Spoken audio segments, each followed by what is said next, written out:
નમસ્કાર મિત્રો, જય સ્વામિનારાયણ, જય માતાજી. એસપી રસોઈમાં તમારું સ્વાગત છે.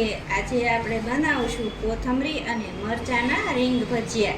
વરસાદની ખૂબ જ તડાતડી શરૂ હોય અને આપણને ભજીયા ખાવાનું મન થાય તો આપણે કોથમરી અને મરચાંના રીંગ ભજીયા બનાવશું. તો ચાલો આપણે રેસીપી જોઈ લઈએ. તો મેં અહીંયા 250 ગ્રામ મરચાં લીધા છે. આ દેશી મરચાં છે, જે આપણે કાઠિયાવાડમાં આવતા હોય છે.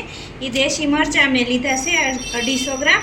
અને એક વાટકો મેં કોથમરી લીધી છે, ફ્રેશ કોથમરી, એને મેં ધોઈ લીધી છે. અને આપણે ભજીયા છે તો ચણાના લોટમાં બનતા હોય એટલે આપણે 1 ચમચી હિંગ લીધી છે, ખાવાના સોડા લીધા છે, અને સ્વાદ પ્રમાણે મીઠું, અને આપણે 1 લીંબુ લીધું છે. અને મેં અહીંયા 500 ગ્રામ ચણાનો લોટ લીધો છે. મેં 500 ગ્રામ ચણાના લોટમાં આપણે કોથમરી અને મરચાંના રીંગ ભજીયા બનાવશું. અને તળવા માટે તેલ લીધું છે. તો પહેલાં આપણે મરચાંને સુધારી લઈશું.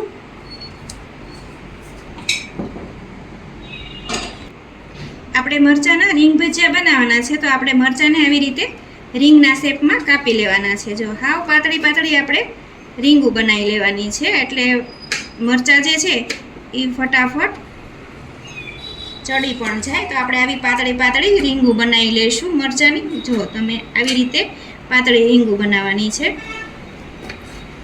એકદમ સરસ પાતળી પાતળી, એટલે આપણે ચડી જાય. આપણી મરચાંની રીંગ છે એ બધી જ આપણે કટિંગ થઈ અને તૈયાર થઈ ગઈ છે. હવે આપણે ભજીયા બનાવવા માટેનું બેટર તૈયાર કરી લઈશું. તો મેં અહીંયા એક તપેલી લીધી છે, એમાં આપણે ચણાનો લોટ લઈ લઈશું બધો જ.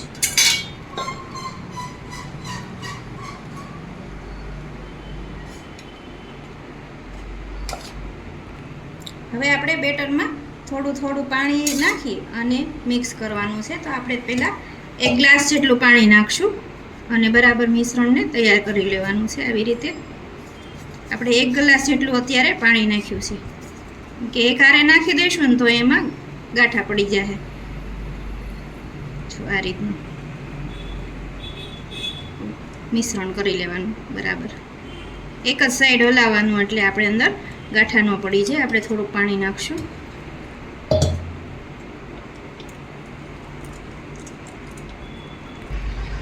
જો આવી રીતનું આપણું બેટર તૈયાર થઈ ગયું છે.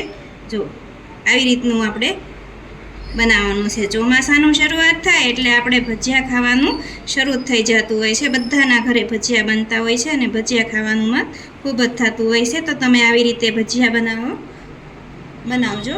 જો આવી રીતે આપણે બેટર રાખવાનું છે. હવે આપણે આમાં મસાલા કરી લઈશું. તો આપણે આમાં 2 ચમચી જેટલું મીઠું નાખશું. તમે સ્વાદ પ્રમાણે નાખી શકશો અથવા તો ચાખીને પણ નાખી શકો છો. અને આપણે 1 ચમચી જેટલું ખાવાનો સોડા નાખશું. હવે આપણે આની ઉપર લીંબુ નીચોવાનું છે, એટલે આપણા ભજીયા છે એ એકદમ પોચા અને સોફ્ટ બનશે. તો આપણે લીંબુને નાખી દઈએ. આવી રીતે નાખી દઈએ એટલે આપણે બી અંદર ન જાય. આપણે 1 લીંબુ નાખશું આમાં, એટલે આપણા જે ભજીયા છે એ એકદમ સરસ બનશે, પોચા રૂ જેવા બનશે. તો આપણે એને મિક્સ કરી લઈએ.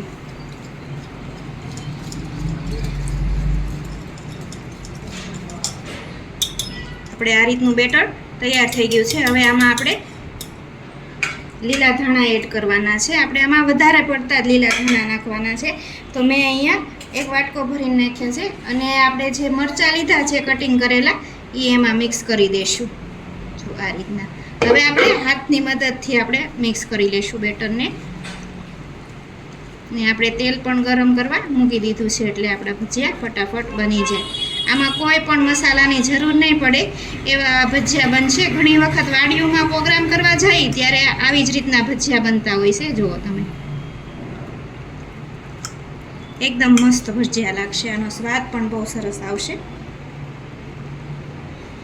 આ રીતનું આપણું બેટર બનીને તૈયાર થઈ ગયું છે. જો આપણે ભજીયા ઉતારી એકવીને એવા.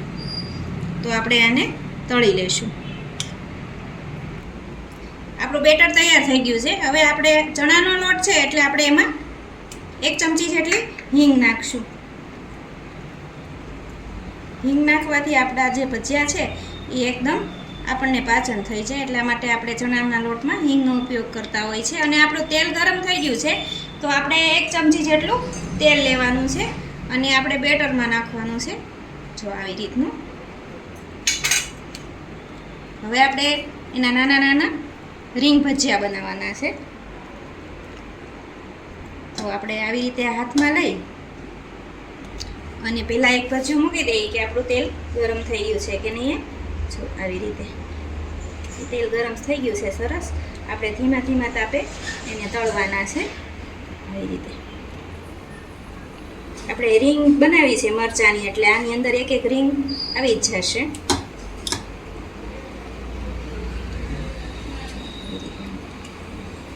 આ ભજીયા ખાવામાં ખૂબ જ સરસ લાગે. ચટણી સાથે અથવા ચા સાથે બનાવો. વરસાદ હોય એટલે બધાના ઘરમાં ચા સાથે બનતા હોય છે. તો આ ભજીયા છે ને ચા સાથે ખાવાની ખૂબ જ મજા આવે. મસ્ત લાગે એવા આ ભજીયા છે. ધીમા ધીમા તાપે તળાવવા દેવાના, એટલે અંદરથી ચડી જાય છે. આપણે આને તળાવવા દઈશું.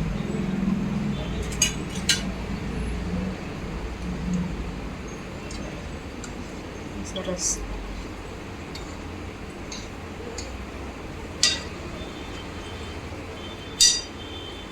સરસ તળાય છે અને થોડાક બ્રાઉન કલરના થવા દેશું.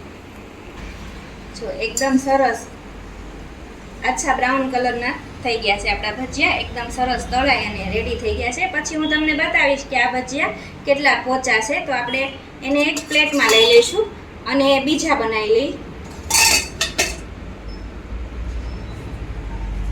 જો એવી જ રીતે આપણે નાના નાના ભજીયા બનાવી લઈશું.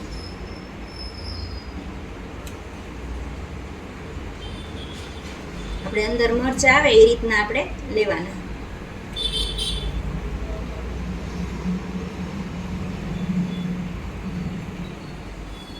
તો જો મિત્રો, તમને મારી ભજીયા બનાવવાની રેસીપી પસંદ આવે તો એસપી રસોઈને સબસ્ક્રાઈબ કરવાનું ભૂલતા નહીં, જેથી કરી તમને મારી અવનવી રસોઈ જોવા મળે.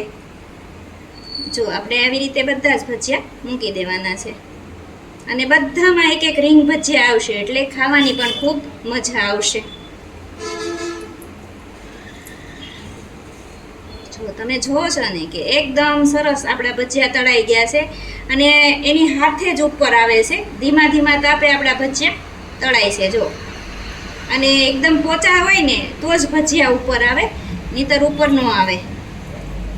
મેં જે રીતની રીત શીખવાડી એ રીતે તમે ભજીયાનું બેટર બનાવો ને તો ભજીયા એકદમ પોચા રૂ જેવા બનશે અને અંદર જાળી પણ પડી જશે. તો જો આને પણ આપણે ધીમા ધીમા તાપે તળાવવા દઈશું. આપણે એને બહુ ફેરવવાના પણ નથી, એની સાથે જ તે તળાઈ જશે. જો તો આને પણ આપણે થોડા ગોલ્ડન બ્રાઉન કલરના થવા દઈશું. તો આપણા બીજા ભજીયા પણ તળાઈને રેડી થઈ ગયા છે. ધીમા ધીમા તાપે આપણે ગોલ્ડન કલરના આપણા ભજીયા છે થઈ ગયા છે. તો આપણે એને પણ લઈ લઈશું.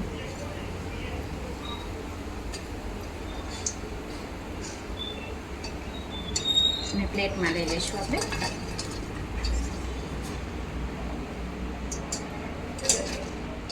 તો આપણા ભજીયા તળાઈને રેડી થઈ ગયા છે.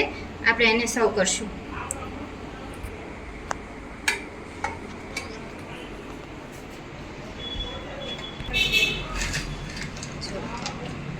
એકદમ બની અને તૈયાર થઈ ગયા છે. એકદમ પોચા અને હળવા. તમને હું બતાવું કે આ ભજીયા કેટલા પોચા છે. જો એકદમ પોચા રૂ જેવા છે અને એકદમ સોફ્ટ, અંદરથી એકદમ પોચા રૂ જેવા થશે, જાળીવાળા. તો આ રીતે બેટર તમે બનાવશો તો તમારા ભજીયા ખૂબ જ સરસ પોચા અને જાળીદાર બનશે. તો આપણા તૈયાર છે કોથમરી અને મરચાંના રીંગ ભજીયા.